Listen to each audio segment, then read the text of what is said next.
Hi friends, in today's video we're going to be talking about urinary tract infections, and if you like this video make sure to give it a thumbs up and subscribe to my channel. We have new nursing content every week for pre-nursing students, nursing students, and nurses, and also make sure to check out all the free resources I have down below and the NCLEX study guide, but let's get into it. So a urinary tract infection is caused by pathogenic microorganisms in the urinary tract. The normal urinary tract is usually sterile above the urethra. UTIs are infections involving the upper or lower urinary tract and can be uncomplicated or complicated.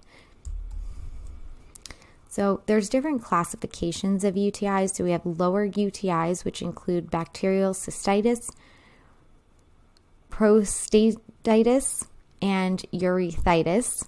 And we have upper UTIs, which are much less common and include acute and chronic pyelonephritis, interstitial nephritis, and renal nephritis. Uncomplicated lower or upper UTIs. These are most uncomplicated UTIs are community acquired and are common in young women but are not usually recurrent.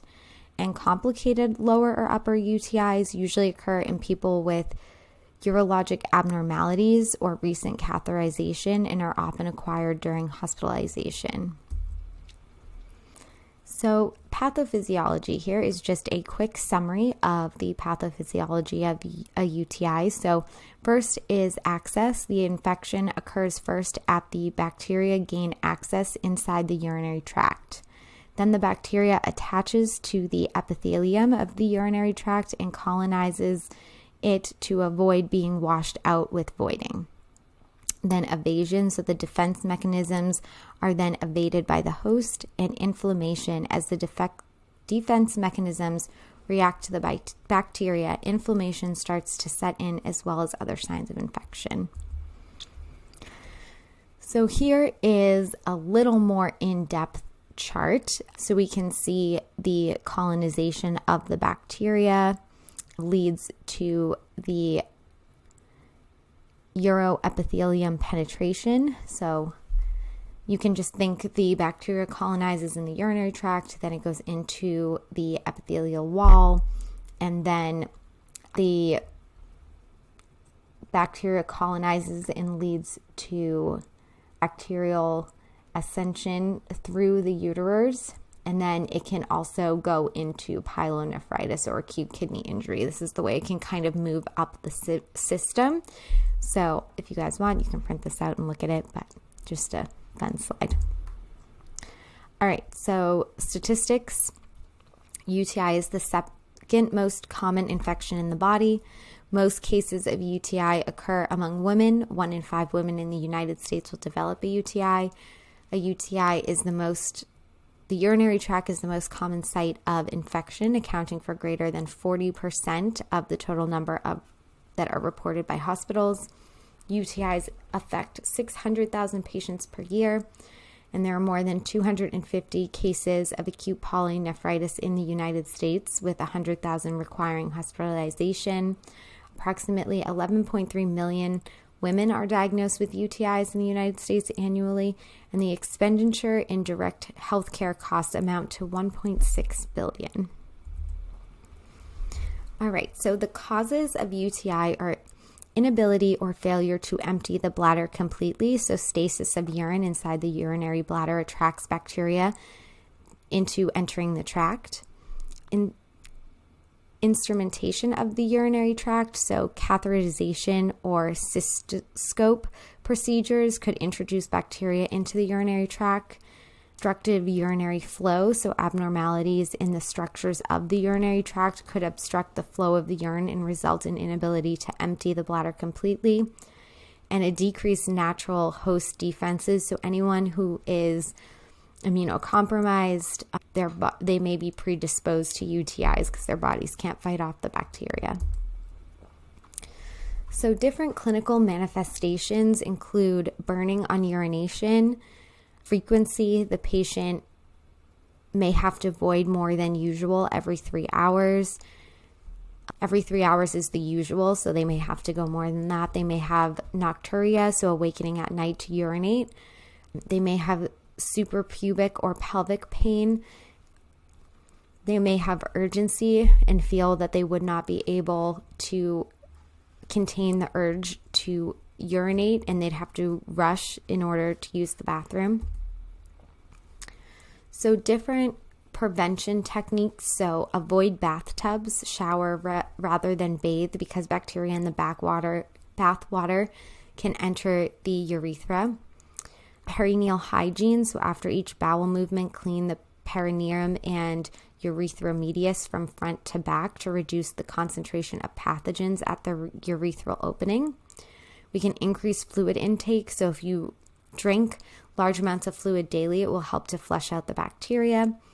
Voiding habits. So try to urinate every 2 to 3 hours during the day and make sure to try to completely empty the bladder. And there are different medications we can use as well. So some complications. So UTIs can lead to renal failure if they aren't treated, because they can spread through the entire urinary system. This can also lead to urosepsis if the bacteria invades the urinary system. So as the nurse, some assessment and diagnostic findings. We can use urine cultures to identify the organisms present, and this is a definitive test for a UTI. We can also use STD tests because UTIs can be transmitted sexually. We can look at a CT scan because this can detect pyelonephritis and abscesses. And we can use an ultrasound, as this is very sensitive for detecting obstruction, abscesses, tumors, and cysts. So the medical management, so we can use either acute pharmacological therapy or long-term pharmacological therapy. So acute pharmacological therapy is an antibacterial agent that eradicates the bacteria from the urinary tract with minimal effects on fecal and vaginal flora. The long-term pharmacological therapy is the reintroduction with new bacteria is the reason for reoccurrence, and these patients with reoccurrences are instructed to begin treatment on their own whenever symptoms occur, to contact the physician only if symptoms persist. So they may be put on a long-term antibiotic that they can use when they start to have symptoms, but they don't take it all the time. So nursing assessment, we are going to assess changes in urinary patterns such as frequency, urgency, and hesitancy. We're going to assess the patient's knowledge of antimicrobials and prevent healthcare measures. We're going to assess the characteristics of the patient's urine, such as color, concentration, odor, volume, and cloudiness. We're going to assess for pain related to infection in the urinary system. And we're going to assess for knowledge and if there's any lack of knowledge regarding predisposing factors and prevention of disease. So our nursing diagnosis is going to include acute pain related to the infection in the urinary system and any deficient knowledge related to information regarding predisposing factors and prevention of the disease. So our plan of care includes relief of pain and discomfort, increased knowledge or prevention measures and treatment modalities, and absence of complications. So the nursing interventions include relieving pain. This may include an antispasmodic agent, which can relieve bladder irritability, and analgesics and application of heat to relieve pain and spasms. Fluid, we should be encouraging the patient to drink fluids to promote renal blood flow and flush bacteria from the urinary tract. We should encourage frequent voiding every 2 to 3 hours to empty the bladder, because this can lower urine bacterial counts, reduce urine stasis, and prevent reinfection, and avoid urinary irritants such as coffee, tea, cola, and alcohol. So evaluation, again, these are just some examples based on your patient and how they responded to your intervention. So experiences relief of pain, explains UTI in their treatment, experiences no complications. So discharge and home care, so personal hygiene, we should instruct female patients to wash the perineum from front to back and wear only cotton underwear. We should teach the patient to increase fluid intake, and we should teach the patient to strictly adhere to antibiotic regimen. And our documentation is going to include our individual assessment findings, the client's description in response to pain, their expectation of pain management, an acceptable level of pain, any prior med use, plan of care, and those involved in planning, teaching plan, response to intervention teaching and actions performed, attainment of progress towards desired outcomes, and modifications to the plan of care. All right, so that is our discussion on UTI. If you guys found this helpful, make sure to check out all the free resources below and make sure to subscribe to the channel and check out the NCLEX study guide, and I'll see you next time. Bye.